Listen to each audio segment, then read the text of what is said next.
महाराष्ट्र में सियासी उठापटक जारी है और उद्धव के करीबी एकनाथ शिंदे ही विधायकों के साथ बागी हो चुके हैं। बागी विधायक सूरत से गुवाहाटी में एक हफ्ते के लिए ठहरे हुए हैं। एकनाथ शिंदे का दावा है कि उनके पास इतने विधायक हैं कि वे सरकार बनवा भी सकते हैं और गिरा भी सकते हैं। उधर सीएम उद्धव ठाकरे की पार्टी शिवसेना और सहयोगी एनसीपी कांग्रेस रणनीति बना रही है। महाआघाड़ी का आरोप है कि यह सब बीजेपी करा रही है, लेकिन बीजेपी की तरफ से इस पर किसी भी शीर्ष नेता ने कोई भी टिप्पणी नहीं की है। इधर शिंदे यह भी नहीं कह रहे हैं कि वो बीजेपी के साथ जा रहे हैं, लेकिन मना करने के बजाय यह जरूर बोल रहे हैं कि इस पर अंतिम निर्णय विधायक लेंगे। तो सवाल ये कि क्या शिवसेना से बगावत कर शिंदे गुट फंस गया है?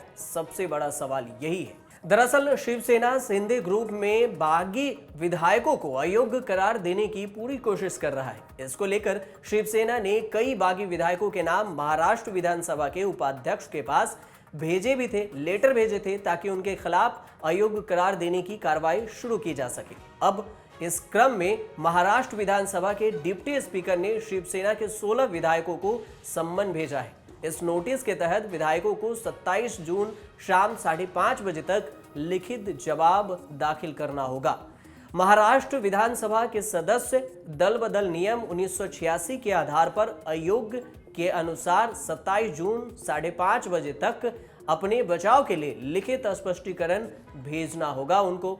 इसके साथ ही उन दस्तावेजों को भी दिखाना होगा जिनकी बिना पर विधायक अपना पक्ष रख सकेंगे। अगर दी गई समय अवधि पर उचित दस्तावेज के साथ पेश नहीं होते हैं तो ये मान लिया जाएगा कि कोई आपत्ति नहीं है या डिप्टी स्पीकर द्वारा दिए जा रहे नोटिस पर उनके पास कोई भी सफाई नहीं है।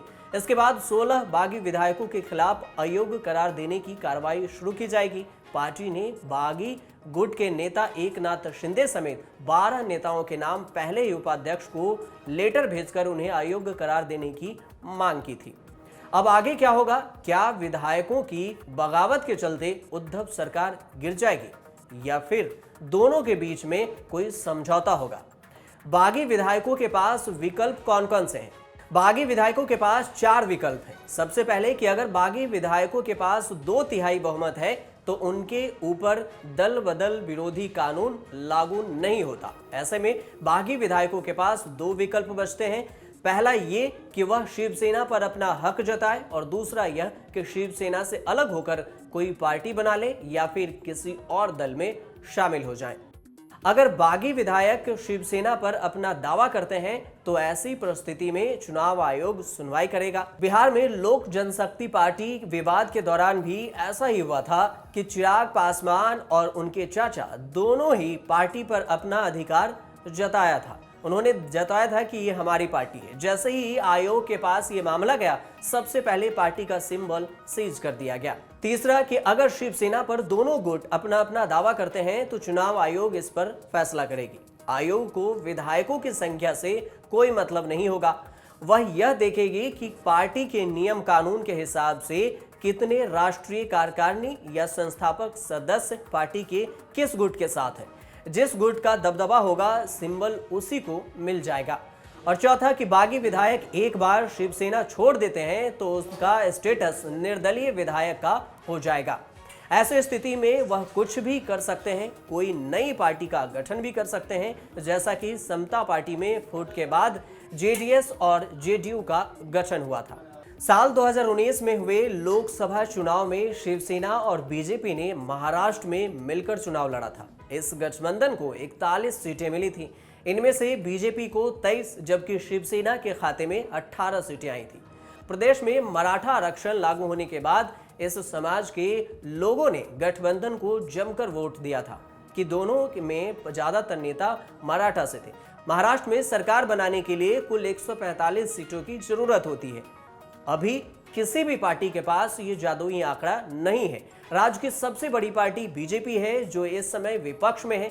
बीजेपी के पास कुल 106 विधायक ही हैं, जबकि उनके सहयोगी के पास 7 विधायक हैं। ऐसे में बीजेपी के विधायकों की कुल संख्या 113 होती है, जो कि सरकार बनाने से 32 सीट दूर है। वहीं शिवसेना के पास 56 और एनसीपी के पास 53 विधायक हैं। कांग्रेस के पास 44 विधायक हैं। उद्धव ठाकरे की सरकार को सपा, बहुजन विकास आघाड़ी समेत 11 अन्य विधायकों का भी समर्थन हासिल है। अगर मान लीजिए कि सभी 38 बागी विधायक बीजेपी के खाते में आ जाते हैं, बीजेपी का आंकड़ा 151 हो जाएगा। लेकिन इसके लिए उन्हें दल बदल नियम के अलावे भी कई नियम से गुजरने होंगे, क्योंकि 16 बागी विधायकों के खिलाफ शिवसेना अयोग्य करार देने की नोटिस पहले ही भेज चुका है। ऐसे में शिंदे के लिए भी यह राह इतना आसान नहीं है कि वो जब भी किसी पार्टी में शामिल हो जाए। अब देखना होगा कि महाराष्ट्र की रणनीति में आगे क्या कुछ होता है। वहीं शिवसेना की तरफ से विधायक दल के नेता जयंत चौधरी को बनाया गया है। अब शिंदे का आरोप है कि वो अदालत में इसके खिलाफ जाएंगे, क्योंकि विधायक दल का नेता वही चुना जाएगा कि जिनके पास बहुमत ज्यादा हो। लेकिन अदालती कार्रवाई में के पचड़े में भी शिंदे फंस सकते हैं। ऐसे में देखना यह होगा कि अब शिंदे और शिवसेना के बीच में अदालती कार्रवाई कहां तक जाती है